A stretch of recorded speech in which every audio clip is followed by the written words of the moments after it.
आज की यह वीडियो आप सभी छात्रों के लिए बहुत ही महत्वपूर्ण होने वाली, क्योंकि आज की इस वीडियो में बात करेंगे बीए, बीएससी, बीकॉम के फर्स्ट ईयर के फर्स्ट सेमेस्टर के छात्र हैं जिनको कल परसों या फिर आने वाले दिनों में परीक्षा देनी है एक अनिवार्य प्रश्न पत्र की, जिसका नाम है को करिकुलर सब्जेक्ट, इसको बोलते हैं फूड न्यूट्रिशन एंड हाइजीन।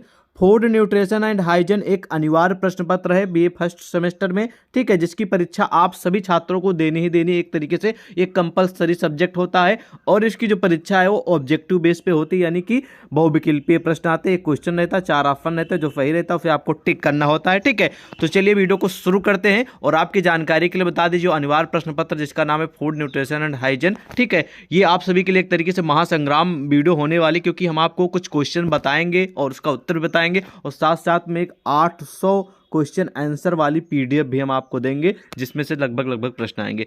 और जो आपका जो सिलेबस है वो 4 यूनिट में डिवाइड है। आहार एवं पोषण की अवधारणा से जुड़ा क्वेश्चन आएंगे, पोषक तत्व, स्थूल एवं सूक्ष्म से जुड़े क्वेश्चन आएंगे, 100 दिवसीय पोषण से जुड़े क्वेश्चन आएंगे, सामुदायिक स्वास्थ्य एवं अवधारणा, इन्हीं 4 यूनिट से जुड़े क्वेश्चन आपको देखने को मिलेंगे, अलग कहीं बाहर से कुछ नहीं आएगा, ठीक है। आज की इस वीडियो का पहला प्रश्न है कि आहार जो आप खाना खाते हैं, ठीक है, आयोजन के समय किस बात का ध्यान रखना चाहिए, ठीक है। आहार आयोजन के समय किस बात का आपको ध्यान रखना चाहिए, मौसम का, या फिर पाक प्रणाली का, या फिर परिवार के सदस्यों की रुचियों का, या फिर उपरोक्त में से सभी का। तो आपकी जानकारी के लिए बता दें, जब आहार का आयोजन होता है, ठीक है, यानी कि जब वो बनने के प्रोसेस में होता है, तब आपको सभी मौसम का भी ध्यान रखना होता है, पाक जो यानी पकने की जो प्रणाली होती है, ठीक है, वो भी ध्यान रखना है, और परिवार के सदस्य की भैया रुचि क्या है, कि भाई कोई कौन क्या खाना चाह रहा है, कौन क्या खाना चाह रहा है, तो सबकी इंटरेस्ट जान के, ठीक है, इस प्रोसेस को किया जाता है, यानी कि आहार आयोजन को, ठीक है। तो इसलिए सही उत्तर इसमें से उपयुक्त में से सभी हो जाएगा, ठीक है, ये सभी चीज़ को ध्यान रखना है। अगला कि आहार नियोजन से लाभ है कि, मतलब कि आहार नियोजन से क्या लाभ है। तो भाई आहार नियोजन से बहुत सारे लाभ है। धन की बचत होती है, समय की बचत होती है, आहार व्यवस्थित रहता है, इसलिए सही उत्तर हो जाएगा उपयुक्त में से सभी, ठीक है। और आप सभी को बहुत ही महत्वपूर्ण प्रश्न हम बताने का प्रयास कर रहे हैं, ठीक है, ध्यान से इस वीडियो को देखते रहिएगा। अगला प्रश्न है कि आहार आयोजन को प्रभावित करने वाला प्रमुख कारक या फिर प्रमुख तत्व कौन है इन ऑप्शनों में से, ठीक है। तो इसमें जो सही उत्तर हो जाएगा, बहुत ही महत्वपूर्ण है, आप सभी के लिए ध्यान रखेंगे, वो है आयु यानी कि उम्र जिसको बोलते हैं, ठीक है। अगला क्वेश्चन कि आहार आयोजन को प्रभावित करने वाला तत्व कौन सा नहीं, ऊपर था कि तत्व है, ये कह रहा है कि तत्व नहीं है, ठीक है। तो ये है अध्ययन, किसी चीज़ के बारे में जानकारी लेना, अध्ययन करना, ठीक है। अगला प्रश्न है कि रात्रि को भोजन में क्या लेना चाहिए, चाय, पापड़, समोसा, उपयुक्त में से कोई नहीं। तो रात्रि में भोजन में जो लेना चाहिए, याद रखेंगे, वो लेना चाहिए उपयुक्त में से कभी, भाई समोसा थोड़ी लेंगे खाना खाने में, ना चाय लेंगे ना पापड़ लेंगे, भाई खाना तो खाना होता है, जो आप लोग सब्जी रोटी दाल चावल खाते हैं वो होता है। तो इसलिए इसमें कोई ऑप्शन है नहीं, तो इसलिए उपयुक्त में से कोई नहीं होगा, ठीक है। दोपहर के भोजन में क्या लेना चाहिए, तो आपको सारे ऑप्शन यहाँ पर दिए गए हैं, ठीक है। तो दोपहर के भोजन में, ठीक है, सब्जी और चपाती, यानी कि कुछ खाने वाला चीज़ जो आपके पौष्टिक तत्व हो जिसमें, वो लेना चाहिए। ये नहीं कि पकौड़े ले रहे हैं, हलवा ले रहे हैं, तो नाश्ते हो गए, ठीक है। और अगला प्रश्न है कि भैया परिवार के भोजन का स्तर निर्भर रहता है। तो परिवार का जो भोजन होता है, ठीक है, किसी भी परिवार का, वो किस पर निर्भर रहता है, ठीक है। तो यहाँ पर बहुत सारे ऑप्शन है। भोजन के लिए प्रयत्न धन होना चाहिए भैया, तभी भोजन बन पाएगा, ठीक है। गृहिणी की पाक कला के पूर्ण ज्ञान हो चाहिए, यानी कि जो घर में गृहिणी है, महिला है, उसको खाना पकाने आना चाहिए, उसके बारे में जानकारी होनी चाहिए। गृहिणी के भोज्य पदार्थ एवं पोषण संबंधी जानकारी होनी चाहिए, भैया किस चीज़ में कितना प्रोटीन, कितना पोषण मिलेगा, ठीक है, ये सब जानकारी होनी चाहिए, इसलिए सही उत्तर हो जाएगा डी नंबर, ठीक है। और आपकी जानकारी के लिए बता दें, हम आपको जो ये अनिवार्य प्रश्न पत्र है, बहुविकल्पीय प्रश्न आएंगे आपकी परीक्षा में, तो इसमें मैं आपको एक बहुत ही अच्छी ट्रिक बताने वाला हूं, जो कि आपको शायद नहीं मालूम होगी। अगर आप वो ट्रिक फॉलो करेंगे, तो अगर आप उस प्रश्न का उत्तर भी नहीं जानकारी रहेगी, या फिर अभी तक आपने भी नहीं पढ़ाई की है, इसी वीडियो को देखकर आप एग्जाम की तैयारी कर रहे हैं, 1-2 वीडियो देख के, तो आपके लिए रामबाण वीडियो होने वाली। हम आपको एक बहुत ही बेहतरीन तरीका बताने वाला हूँ, जिससे आप लोग अच्छे नंबर ला सकते हैं। लेकिन इस वीडियो को अंत तक देखते रहिएगा, हम आपको अभी बताएंगे कि कौन सी वो ट्रिक है, क्योंकि वो मैंने देखा, वो 100% वर्किंग ट्रिक है और हमेशा काम करती है, ठीक है। उसको मैंने पर्सनली खुद देखा है और आजमाया भी है। अगला प्रश्न है कि उत्सव के लिए आहार नियोजन के समय रखना चाहिए, मतलब कि मान लीजिए आपके घर में कोई प्रोग्राम है, शादी का माहौल इस समय चल ही रहा, आप जानते ही हैं, या फिर कोई भी प्रोग्राम है, बर्थडे है, शुभ तिलक है, कुछ भी है, तो उस समय आहार नियोजन के समय रखना क्या चाहिए, तो चलिए इसमें ऑप्शन जानते हैं। तो इसमें भैया आप सभी को मालूम है आजकल क्या चल रहा है, मटर पनीर, ठीक है। ये बहुत ही ज़रूरी हो गया, इसलिए सही उत्तर भी होगा मटर पनीर ही, ठीक है। बहुत बहुत लोगों के अंदर तो इस समय काट ही रहे होंगे, हालत चल ही रही है, आप सभी जानते ही हैं, ठीक है। कोई बात नहीं, आते हैं मेन क्वेश्चन पे। लिखा है कि आहार आयोजन का क्या उद्देश्य है।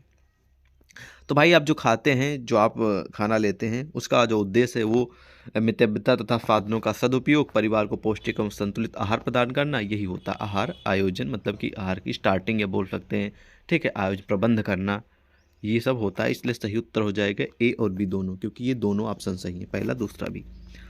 अगला क्वेश्चन कह रहा है कि इनमें से कौन सा आहार आयोजन को प्रभावित करने वाला तत्व नहीं है, ठीक है। याद रखेंगे, बहुत ही महत्वपूर्ण प्रश्न, वो है अध्ययन। अगला है कि आहार आयोजन के समय निम्न में से किस बात का ध्यान रखना चाहिए, ठीक है। तो उस बात का ध्यान रखना चाहिए डी में इनमें से सभी, ओके। अगला है कि आहार आयोजन करना एक है, मतलब कि आहार आयोजन करना आहार आयोजन करना एक क्या है, कला है, रचना, विशिष्टता है, संस्थान है, ठीक है। तो इन ऑप्शनों में से आहार आयोजन करना एक कला है भाई। एक जो अगर आपको कल मान ली आहार आयोजन करना नहीं पता, प्रबंध करना नहीं पता है, तो आप बेकार हैं, तो एक तरीके से वो कला भी हो गई, ठीक है। और अगला प्रश्न है कि आहार आयोजन नियोजन द्वारा अपने आहार को बनाया जा सकता। आहार जो नियोजन होता है उसके द्वारा जो अपना खान पेन है, जो खाना खाते हैं, ठीक है, भोजन, वो बनाया जा सकता, स्वादिष्ट, विविधता या फिर पौष्टिक या फिर ये सभी। तो भाई आहार नियोजन के द्वारा आप स्वादिष्ट भी बना सकते हैं आहार को, पौष्टिक भी बना सकते हैं, विविध यानी कि बहुत सारे प्रकार के भी बना सकते हैं, इसलिए सही हो जाएगा डी नंबर इनमें से सभी, ओके। अगला प्रश्न है कि निम्न में से कौन सा आहार आयोजन का लाभ है, ठीक है। तो इस प्रश्न का सही उत्तर हो जाएगा सभी लाभ हैं, इसलिए डी नंबर सही हो जाएगा, ठीक है। हम थोड़ा फास्ट करेंगे क्योंकि बहुत सारे क्वेश्चन है इस वीडियो में, तो वीडियो डिले ना हो, आप सभी का ज़्यादा टाइम वेस्ट ना हो, इसलिए हम जल्दी थोड़ा बताने का प्रयास करेंगे कौन कौन से महत्वपूर्ण प्रश्न है और कौन कौन से आपको तैयार करके जाना। ध्यान से सुनेंगे आप सभी। अगला कि निम्न में से कौन सा आहार आयोजन को प्रभावित करने वाला प्रमुख तत्व है, ठीक है। तो इस प्रश्न का जो सही उत्तर हो जाएगा ऑप्शन नंबर कौन सा, बताइए कमेंट सेक्शन में आप सभी, ठीक है। कमेंट सेक्शन में आप लोग बता सकते हैं, ठीक है, बेशक आप सभी के लिए कमेंट सेक्शन ही है, ठीक है। वो है आयु यानी कि उम्र, ठीक है। और अगला प्रश्न है कि इनमें से कौन सा आहार नियोजन की प्रक्रिया का चरण है, ये इग्नोर कर सकते हैं, इतना महत्वपूर्ण नहीं है। और अगला भी महत्वपूर्ण है, इसको भी इग्नोर कर सकते हैं। अगला है कि आहार नियोजन को व्यवहारिक रूप देने का सबसे सरल उपाय कौन सा है, ये महत्वपूर्ण, इसको ध्यान रखेंगे, ठीक है। तो सबसे मतलब कि आसान और सरल उपाय है वो आहार तालिका तैयार करना, मतलब कि कौन से दिन कौन सा खाना बनेगा, एक पूरी डेट शीट बना लें और किस तारीख को कौन सा खाना बनेगा, ये बहुत ही अच्छा उपाय है, ठीक है। अगला प्रश्न है कि इनमें से कौन सा आहार नियोजन का उद्देश्य है, ये भी महत्वपूर्ण प्रश्न है, इसको भी ध्यान रखेंगे, ठीक है। हालांकि ये नीचे वाला भी क्वेश्चन का मतलब वही है, ठीक है। तो इसका सही उत्तर हो जाएगा इनमें से सभी। और आहार नियोजन का उद्देश्य, ये वाला प्रश्न का सही उत्तर हो जाएगा ऑप्शन नंबर पौष्टिक, रुचिकर तथा विविधता आहार उपलब्ध करना, ठीक है। ये हो गया आहार नियोजन का उद्देश्य। और इनमें से कौन सा उद्देश्य है, वो हो जाएगा ये सभी, ठीक है। अगला कि दैनिक आहार में सभी आहार समूहों के भोज्य पदार्थों का प्रतिनिधित्व होने की स्थिति में क्या होता है। तो इन ऑप्शनों में से जो सही उत्तर हो जाएगा वो ये सभी, क्योंकि भाई दैनिक आहार यानी कि जो आपका रोज का खाना भोजन है, ठीक है, उसके समूह के भोज्य पदार्थ यानी कि खाने वाले पदार्थ जो हैं उसमें प्रतिनिधित्व होने की स्थिति में आहार में विविधता लाई जाती है, यानी कि बहुत तरीके के अलग अलग टाइप के खाना बनाए जाते हैं भोजन। और अगला ऑप्शन है कि गृहिणी को ज़्यादा सोच विचार तथा गणना नहीं करनी पड़ती है, संतुलित आहार उपलब्ध हो जाता है, ठीक है। तो इसलिए सही उत्तर हो जाएगा इनमें से सभी, ठीक है।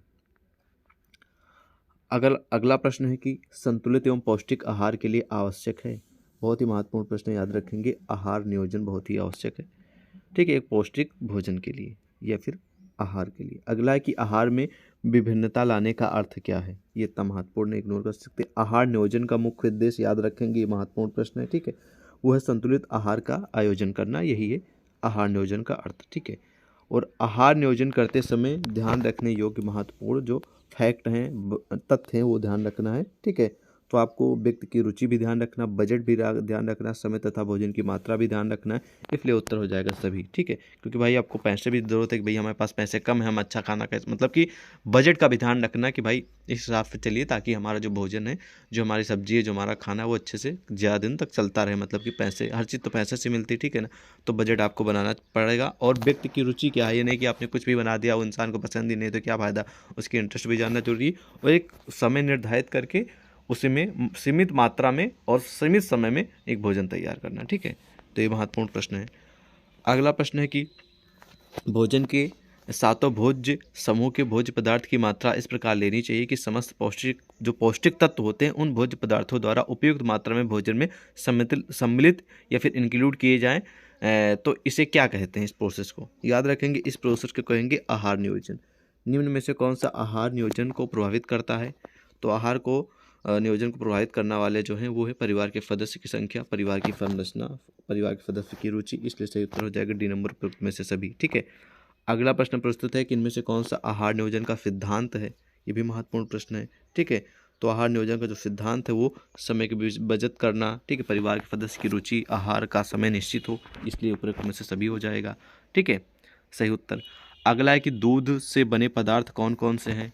तो आप सभी को मालूम है खोया भी दूध से बनता, पनीर भी, दही भी, इसलिए सही उत्तर उपयुक्त में से सभी हो जाएगा। सिंपल सा उत्तर, आप सभी जानते भी होंगे।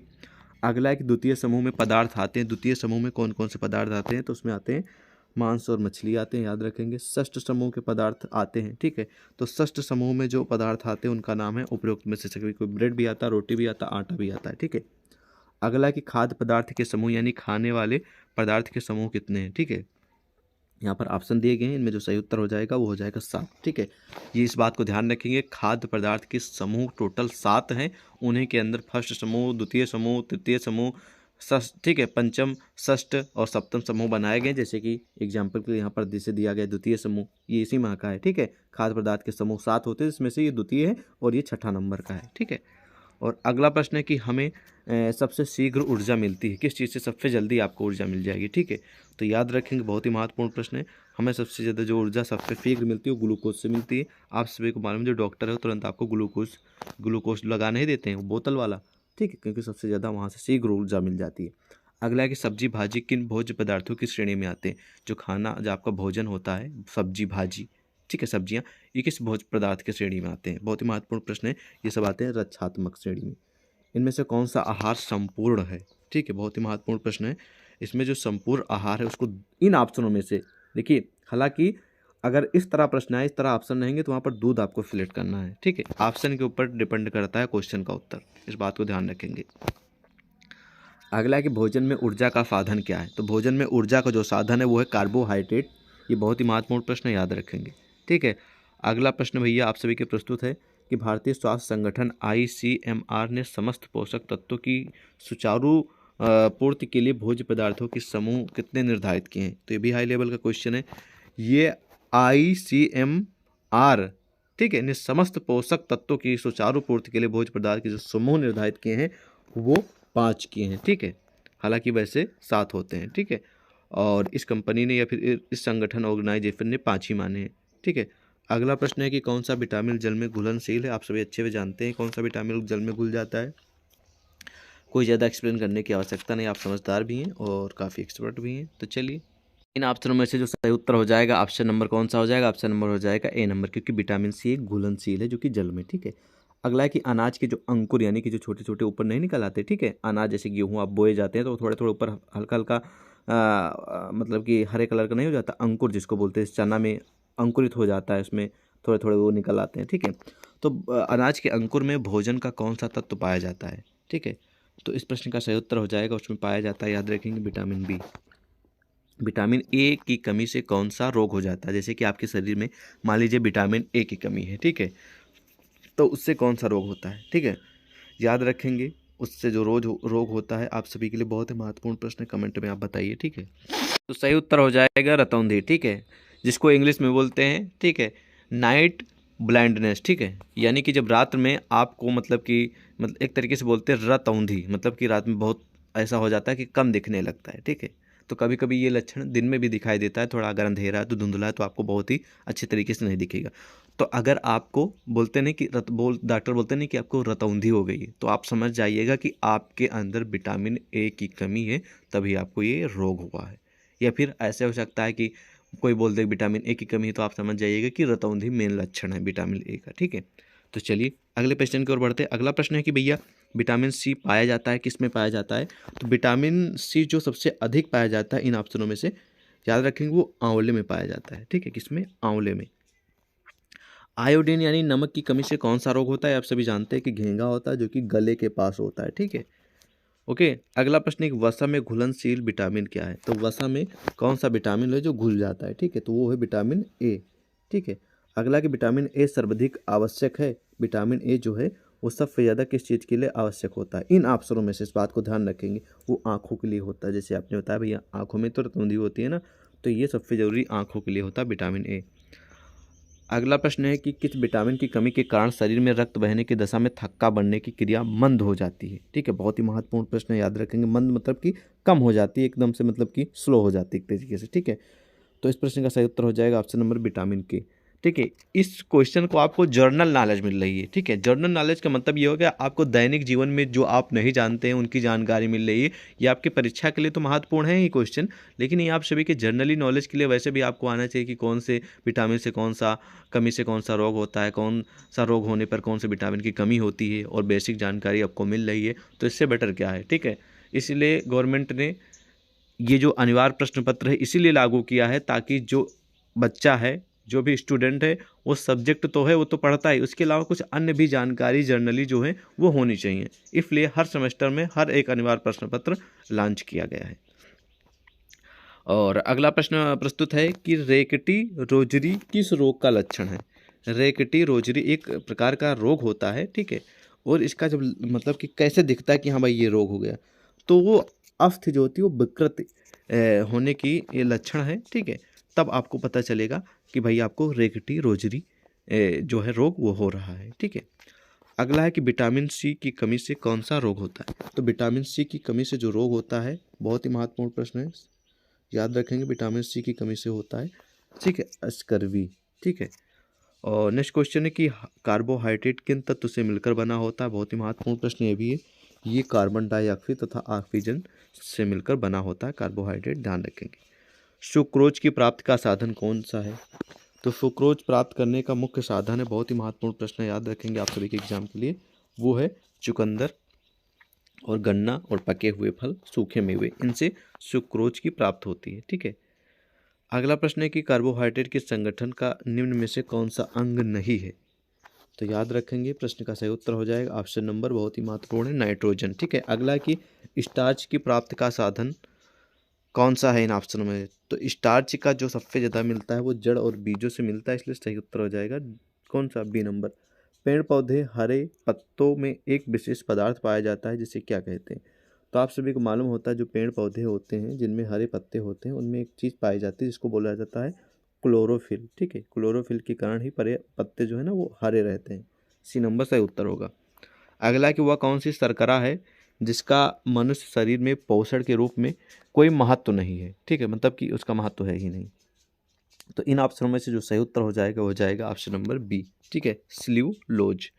अगला कि कार्बोहाइड्रेट प्राप्त के शर्करा युक्त पदार्थ है। कार्बोहाइड्रेट को प्राप्त करने के लिए शर्करा युक्त पदार्थ कौन सा है इन ऑप्शनों में से? ठीक है, तो वो है शक्कर, चीनी जिसको बोलते हैं। ठीक है, सी नंबर सही उत्तर होगा। प्रोटीन का प्रमुख कार्य क्या है? बहुत ही हाई लेवल का, बहुत ही कॉमन क्वेश्चन, आपको आना भी चाहिए वैसे भी। तो प्रोटीन का मुख्य कार्य शरीर की कोषों व पाचक रस हार्मोन्स का निर्माण करना प्रोटीन का मेन टास्क यानी कि कार्य होता है। अगला है कि कार्बोहाइड्रेट ने स्टार्च युक्त पदार्थ हैं, कार्बोहाइड्रेट के स्टार्च युक्त पदार्थ कौन है इन ऑप्शनों में से? ठीक है, बहुत ही महत्वपूर्ण प्रश्न है, वो है बाजरा। बाजरा आपने नाम तो सुना ही होगा, शायद बहुत सारे कम छात्र ऐसे होंगे जो जानते होंगे। बाजरा क्या है ना, पहले बोया जाता है, जैसे कि गेहूँ वहूँ और धान होते हैं ना, वैसे पहले बाजरा होता था जिसकी रोटियां बनती थी। ठीक है, ओके।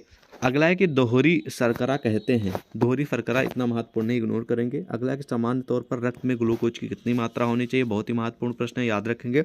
सामान्य तौर पर मनुष्य के अंदर रक्त में ग्लूकोज की जो मात्रा होनी चाहिए, ग्लूकोज की, ठीक है, वो ये बहुत ही महत्वपूर्ण प्रश्न है, याद रखेंगे। इस प्रश्न का सही उत्तर आप कमेंट में बताइए। चलिए आप सभी तो वैसे तो होती है 70 से 100, लेकिन इसमें कोई 70 से 100 वाला ऑप्शन नहीं है, ठीक है।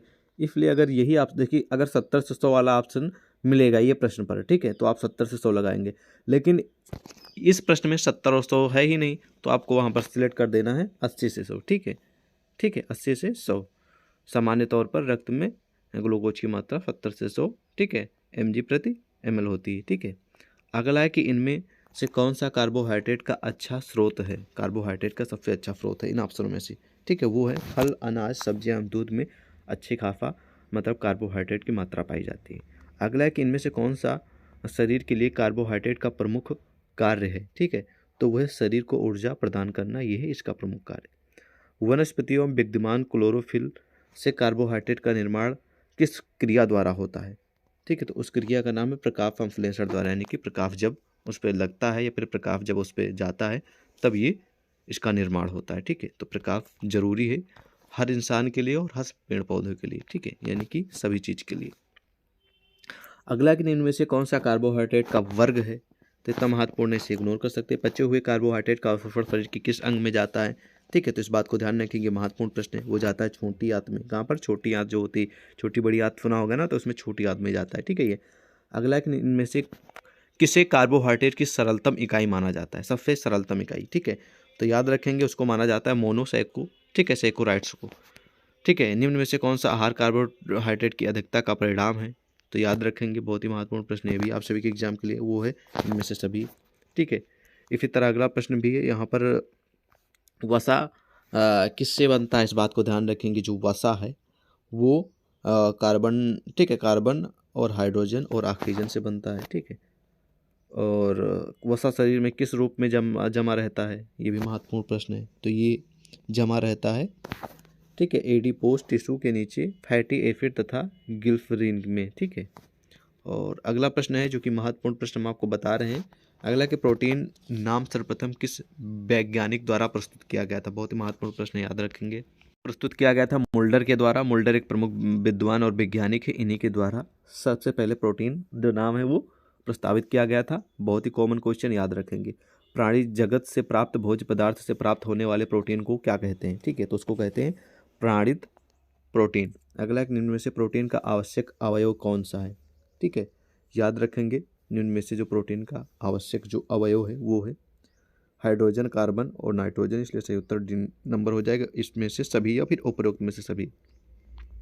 दालों में सबसे अधिक मात्रा में क्या मिलता है, आप सभी जानते हैं, कोई बताने की आवश्यकता नहीं, दालों में सबसे अधिक मात्रा में क्या मिलता है, ठीक, बताइए कमेंट सेक्शन में। आप सभी को मालूम ही होगा कि दाल में सबसे अधिक मात्रा में क्या पाया जाता है, तो प्रोटीन पाई जाती है, आप सभी को मालूम है, ठीक है। क्वाशरकोर रोग की खोज सर्वप्रथम किसने की थी, चलिए आप सभी कमेंट सेक्शन में इसका उत्तर बताइए। चलिए ये प्रश्न आपके लिए है, ठीक है। सोयाबीन में सबसे अधिक क्या पाया जाता है, आप सभी को मालूम है कि प्रोटीन सबसे अधिक पाया जाता है, ठीक है। निम्न जो वनस्पति में, ठीक है, प्रोटीन का शरीर निर्माण मूल्य होता है, मतलब कि वनस्पति, ठीक है, ध्यान से सुनिए पहले, तो वनस्पति प्रोटीन होती है, यानी कि जहाँ पे वनस्पति से प्रोटीन मिलता है, ठीक है, वो शरीर का निर्माण मूल्य कितना है, एवरेज कितने प्रतिशत है, ठीक है, वनस्पति प्रोटीन से, ठीक है। तो ये है एवरेज है 35 से 40, ठीक है, बी नंबर सही उत्तर होगा। प्रोटीन की कमी से दुष्प्रभाव है, तो प्रोटीन की कमी है तो आपको बहुत सारी समस्या आएंगी, शरीर में सूजन आ सकती, शरीर का भार अनुपात में कम होना हो जाता है, शरीर में रक्त की मात्रा कम हो जाती है, इसलिए सही उत्तर हो जाएगा डी नंबर उपयुक्त में से सभी, ठीक है। दूध में प्रोटीन के रूप में होती है, क्या होती है, चलिए कमेंट सेक्शन में आप सभी बताइए, दूध में प्रोटीन के रूप में क्या होती है, चलिए बताइए। केसीन, जहाँ तक मुझे जानकारी केसीन होती है, ठीक है। अगला कि प्रोटीन शब्द का प्रयोग में लाने का प्रस्ताव सर्वप्रथम 1838 में किसने रखा था, कौन से विद्वान ने रखा था, ठीक है, उनका नाम बताइए, तो उनका नाम है मुल्डर, ठीक है। अगला कि निम्नलिखित में प्रोटीन की जरूरत सबसे अधिक किसे होती है, ठीक है, बहुत ही महत्वपूर्ण प्रश्न है, ठीक है। तो सबसे अधिक होती है 25 वर्ष की महिला को सबसे अधिक जरूरत होती है प्रोटीन की इन ऑप्शनों में से, हालांकि जरूरत तो सबको होती है, लेकिन इन ऑप्शनों में से जो बताया गया 25 वर्ष की महिलाओं को सबसे ज़्यादा होती है, ठीक है। अगला प्रश्न है कि निम्न में से प्रोटीन प्राप्ति के उत्तम साधन कौन से हैं, तो ये भैया सभी साधन है जिनमें से प्रोटीन अधिक या उत्तम मात्रा में मिलता है, ठीक है, डी नंबर सही उत्तर होगा। अगला है कि इनमें से वनस्पति जगत में प्रोटीन प्राप्त का सर्वोत्तम साधन कौन है, यानी कि वनस्पति, यानी कि जहाँ पे मान लीजिए एक तरीके से वनस्पति का मतलब जहाँ पे कुछ अच्छे आपके प्रोटीन मिलते हों, ठीक है, तो वनस्पति के बारे में आप जानते हैं, जैसे कि वनस्पति तेल लिख के आ जाता है, ठीक है, ये वाली चीज़ें। जमीन से उगने वाले जो पौधे होते हैं, ठीक है, या फिर जो लताएं होती हैं, ठीक है, उन्हें ही बोला जाता है वनस्पति, ठीक है। तो आप लोगों को मालूम होगा, अच्छे समझ गए होंगे। तो वनस्पति जगत में प्रोटीन प्राप्ति का जो सबसे उच्चतम साधन, ठीक है, वो है सोयाबीन से मिलता है ज़्यादातर, ठीक है, इन ऑप्शनों में से। हालांकि सारे से मिलता है ऐसी बात नहीं है, इन सभी से मिलता है। अगर यहाँ पर इन सभी ऑप्शन होता तो आपको इन सभी सिलेक्ट करना होता, ठीक है, लेकिन इन ऑप्शनों में से जो बात हो रही है तो सोयाबीन होगा। अंडे में सबसे अधिक मात्रा में क्या पाया जाता है? प्रोटीन पाया जाता है। बच्चों में प्रोटीन की कमी से कौन सा रोग होता है? वो होता है, ठीक है, क्या होता है? क्वाशियरकर रोग होता है बच्चों में, ठीक है, कमी हो जाती है। प्रोटीन के कार्य क्या हैं? आप सभी को मालूम है कि शरीर का निर्माण करना, शरीर में होने वाली टूट फूट की मरम्मत करना, शल्य चिकित्सा में उपयोगी, इसलिए सही उत्तर हो जाएगा उपयुक्त में से सभी, ठीक है। अगला, प्रोटीन की उपयोगिता, देखिए यहाँ पर उत्तर भी प्रस्तुत है, उपयुक्त में से सभी, ये सही उत्तर होगा। थायराइड ग्रंथ का भार कितना होता है? जो थायराइड ग्रंथ होती है बॉडी में, उसका भार कितना, वजन कितना होता है? 25 ग्राम होता है, ठीक है। और इसी तरह और भी क्वेश्चन प्रस्तुत है। यहाँ पर लिखा है कि ठीक है, रक्ताल्पता किस खनिज तत्व की कमी से होता है? तो ये होता है लोहा की कमी से, आयरन की कमी से। सोडियम प्राप्ति का अच्छा स्रोत कौन है? नमक से मिलता है सोडियम, ठीक है, अच्छी मात्रा में। आयरन प्रचार रूप मात्रा में पाया जाता है किसमें? ठीक है, प्रकृति में पाया जाता है। और कैल्शियम का सांद्र स्रोत नहीं है नाफनों से, वो है पालक। कैल्शियम का सांद्र जो स्रोत नहीं है वो पालक है, ठीक है। हालांकि जो कैल्शियम है वो पालक में बहुत पाई जाती है और साथ साथ में दूध में भी बहुत कैल्शियम पाई जाती है, ठीक है, लेकिन स्रोत नहीं है, ये बात कर रहा है, ठीक है, ठीक है, सांद्र स्रोत नहीं है, ठीक है, सांद्र स्रोत पालक, ठीक है। अभी आपको सभी को मालूम है कि दूध और पालक में प्रोटीन पाई जाती है, ठीक है। अगला प्रश्न है कि गर्भावस्था में महिलाओं द्वारा अपने आहार में आयोडीन की प्राप्ति या फिर पर्याप्त मात्रा ना होने से क्या शिशुओं में क्या रोग हो जाता है? जैसे कि उसको प्रोटीन नहीं मिल रही है, महिला को जो प्रेग्नेंट है जिस गर्भावस्था के समय, तो वो रोग हो जाता है जिसका नाम है क्रेटिनिज्म, ठीक है, ये रोग हो जाता है। अगला है कि बालक के विकास का सबसे अधिक प्रभावित होने वाला कारक कौन सा है? वो है वंशानुक्रम। आपका वंश कैसा है, आपकी जो संतान है वो कैसे हो रही है, उस पर डिपेंड करता है, ठीक है। तो इसी तरह बहुत सारे यहाँ पर क्वेश्चन दिए गए हैं और उसके सामने यहाँ पर उत्तर भी सिलेक्ट है, ठीक है। आपको उत्तर कहीं ढूंढने की आवश्यकता नहीं है। जो मैंने क्वेश्चन बताए हैं ऊपर मैंने उसका आंसर भी बताया, बाकी जो नीचे प्रश्न है इसके समस्त, उस क्वेश्चन के समस्त उसका उत्तर भी लिखा है कि कौन क्वेश्चन का कौन सा उत्तर होगा, ठीक है। जैसे कि इस प्रश्न का सही उत्तर क्या होगा? विकास सामान्य से तीव्र होता है, देखिए टिक लगा है। तो इसी तरह और भी बहुत सारे क्वेश्चन, करीब करीब मैंने 150 से 200 क्वेश्चन इस वीडियो में इंक्लूडेड हैं, ठीक है, और क्वेश्चन आंसर सहित हैं। आप इनको तैयार करके आप अपना एग्जाम दे सकते हैं। ज़्यादा मैं तो नहीं बोलूँगा कि यही क्वेश्चन आएंगे, लेकिन आपको कुछ ना कुछ जरूर हेल्प मिलेगी। और बाकी एक वीडियो हमारे, एक PDF है हमारे पास जिसमें करीब करीब 800 से भी अधिक क्वेश्चन एंड आंसर हैं, तो उसको हम प्रोवाइड करा देंगे। लेकिन उसको हम प्रोवाइड उन्हीं छात्रों को कराएंगे जो अभी तक यहाँ वीडियो देख रहे हैं, और जो छात्र हमें मैसेज करेंगे कि सर हमें PDF चाहिए फूड न्यूट्रिशन एंड हाइजीन का, तो हम उनको प्रोवाइड करेंगे। अदरवाइज ये PDF तो आपको मिल ही जाएगी टेलीग्राम और व्हाट्सएप पे। कोई क्वेश्चन है तो ज़रूर पूछें। मिलते हैं आपको एक और नई वीडियो के साथ, जब तक के लिए जय हिंद।